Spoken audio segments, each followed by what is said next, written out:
Merhaba arkadaşlar. Bugün sizlerle birlikte mekanik klavyelerle ilgili bir video çekeceğiz. Videomuzda klavyenin içerisinde neler var, bağlantı şekilleri nasıldır, tuşlar nasıl sökülür, nasıl değiştirilir, örneğin herhangi bir tuşunuz bozulduğunda siz de mekanik klavyenizi açıp tamir yapabilir misiniz gibi sorulara cevap arayacağız.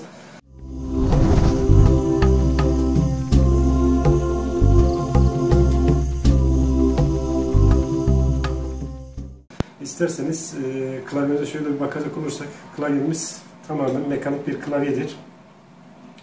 Şöyle ve klavyemiz sorunsuz bir şekilde çalışmaktadır. Ve ışıklı, gayet şık efektleri olan bir klavyemiz. İsterseniz klavyemizin sökümüne başlamadan önce şu açıklamamı da yapayım. Bu klavyenin bir markası yok. Tahmin ediyorum videonun yorumlar kısmında birçok arkadaşımız klavyenin markası ne, modeli ne gibi sorular soracaktır. Bu arkadaşlar klavyenin marka ve modeli yoktur. Yakın bir zamanda bir marka adı altında getirilecektir. İsterseniz hemen söküm işlemine başlayalım. Evet arkadaşlar, klavyemizin sökümüne başlıyoruz. İnşallah klavyemizi toparladıktan sonra yine çalışır duruma gelir. Çünkü bu klavye gayet güzel bir klavye.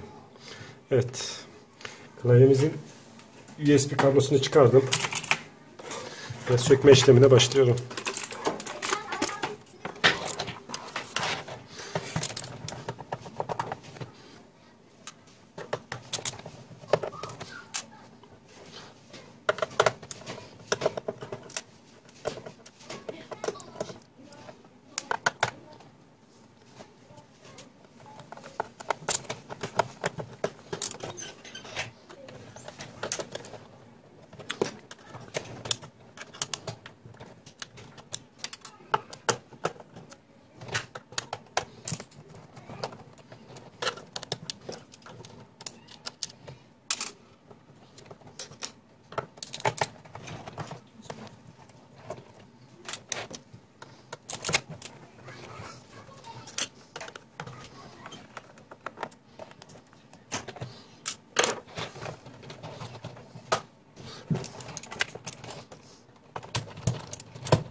Evet, klavyemizin ilk bölümünü çıkardık.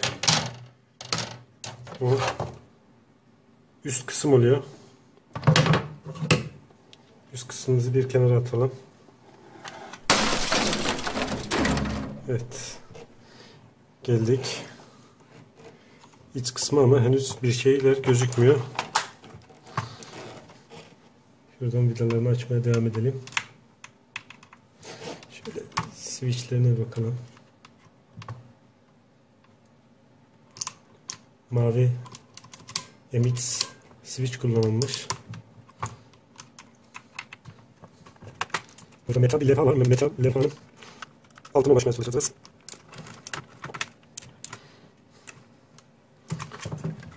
Evet, iki vidayı söktük. Evet.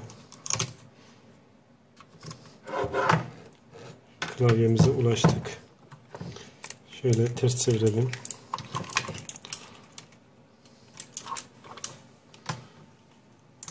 Abi, board kullanmışlar. Bilgisayarlarda bulunan anakart gibi. Şuradan kablomuzu sökelim. Evet. Bu kablo ve alt kısım. Klavyemizin altı. Bunu da atalım. Evet, elimizde kalan şimdilik bu. Evet, şimdi bir alt kademeye inmeye çalışalım. Burada vidalar var mı?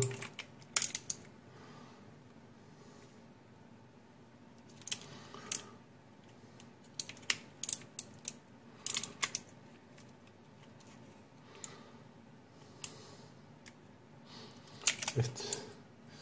Bir vida Şurada var.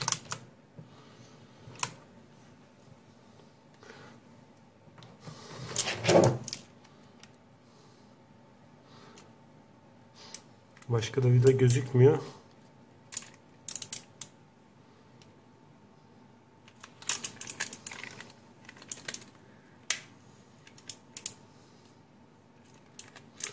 Evet, sadece burada bir vida var. O da şasi gibi bir şey anladığım kadarıyla.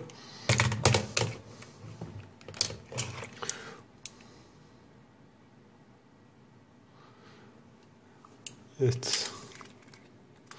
Şu tuşlardan birini sökmeye çalışalım.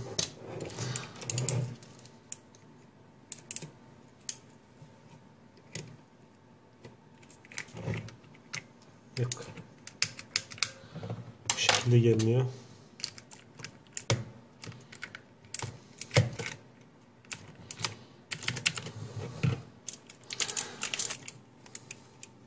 Evet arkadaşlar.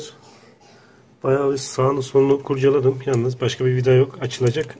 Bundan sonrası biraz daha elektroniğe giriyor. Yani lehim ve lehim tabancası lazım ki şunları söküp çıkaralım. Şöyle bakacak olursak örneğin şu tuşun içerisinde bir led var. Ledin iki bacağı ve bu switch'in de iki bacağı bulunmakta. Bu ikisinin bacağı şunlar. 1, 2, 3 ve 4. Sanırım şunlar ledin, yani ışıklandırma yapan ledin bacakları. Bunlar ise switch'in bacakları. Bunları havyayla ısıtıp lehimlerini boşalttıktan sonra bu switch yerinden çıkacaktır. Şu anlık havyam olmadığı için, yani lehimi sökecek havyam olmadığı için bu işlemi yapamıyorum. Bir dahaki videomda bu switch'i söküp hatta bu switch'in anahtar kısmına kadar söküp incelememize devam edeceğiz. Şimdi klavyemizi tekrar toparlayalım. İnşallah çalışacaktır. Evet, klavyemizin birebir parçalarını geri alalım. Bu arada videoda bana yardım eden Ebrar arkadaşımıza da teşekkür ederiz.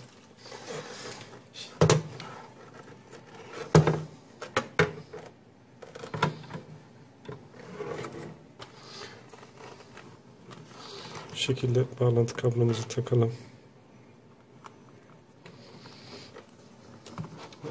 Ters takıyoruz ya.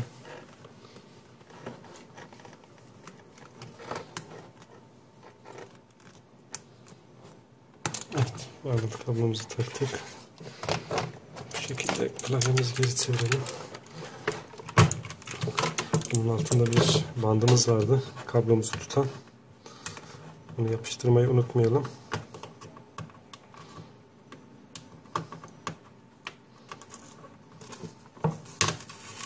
Bayağı sağlam bir bant.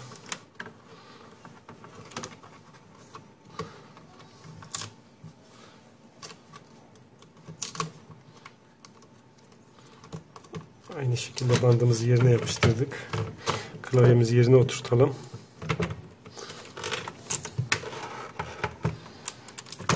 Evet, klavyemiz yerine oturdu.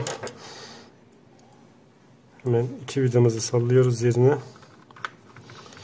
Bu birinci vidamızdı.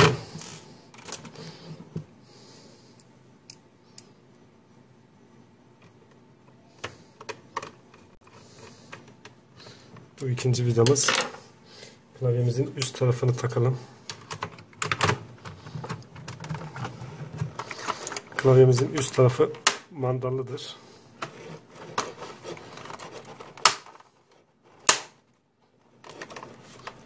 Evet, sökme ve takması gayet kolay gözüküyor. Sadece bu üst kapak mandallı olduğu için biraz şey yapabilirsiniz.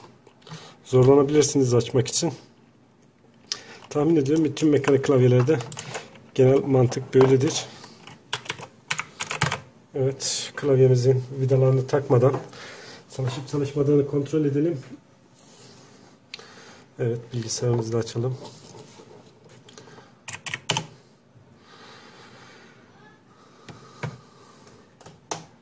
Evet, klavyemizin, evet, klavyemiz çok şükür çalıştı. Evet, şimdilik videomuz bu kadar. Beni izlediğiniz için çok teşekkür ederim. Bir dahaki videomda görüşmek üzere. Hoşça kalın.